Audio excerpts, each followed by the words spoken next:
Here's another one. In fact, they ended up bidding up on it. Built in 1993. It's 4-bedroom, 2-bath. Sold for 170,000. But even in breaking up the numbers, I was kind of interested in breaking up the numbers on this one because did they get a good deal or not? They definitely paid a lot for it. Yeah, I mean, from the numbers that we can see, so they paid 170,000 on it. According to the county, they valued it at how much? Like, 295, I believe.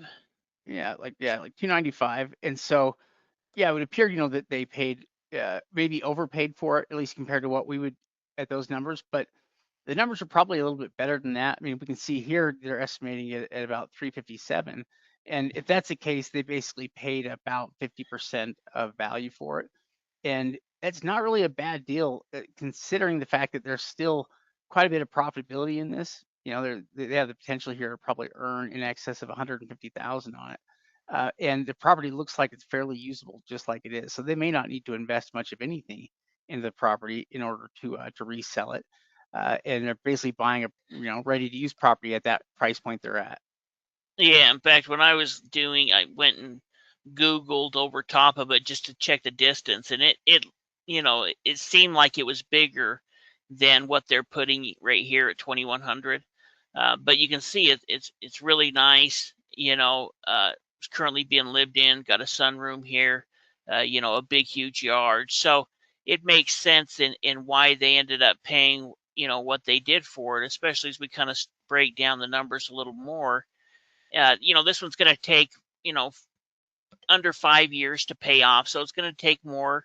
But it's still there's $190,000 worth of equity into it. So let's say they put another 40 or 50 in, maybe another 15 to do the roof, another 15 or 20 to redo the interior paint, carpet.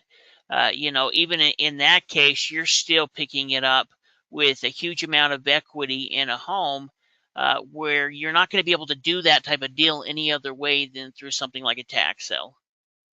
Yeah, no, this is a big property, that they paid 50% for, or under 50% for, which I don't think there's really any other way that you could get the property at this low of a price point. Even in a lot of other things, like if it was in some kind of a mortgage sale or something, I think it would sell for a higher percentage than that because it is in pretty good shape. But yeah, the rent potential on this property of $3,000 a month, it can bring in a tremendous amount of revenue. And for a lot of people, that could be, a person's retirement plan here. A deal or two like these properties could bring in enough money to keep you, to basically pay the bills. And yeah, wouldn't take very many of these types of deals in order to do that. Plus, they've got a ton of equity in it. They basically are able to kind of double up their money on it. So as you rent it out, you also have time to fix title issues if you want without being in a rush to do that. And so when it does kind of turn to sell a property, you're selling it for full value. You're not discounting it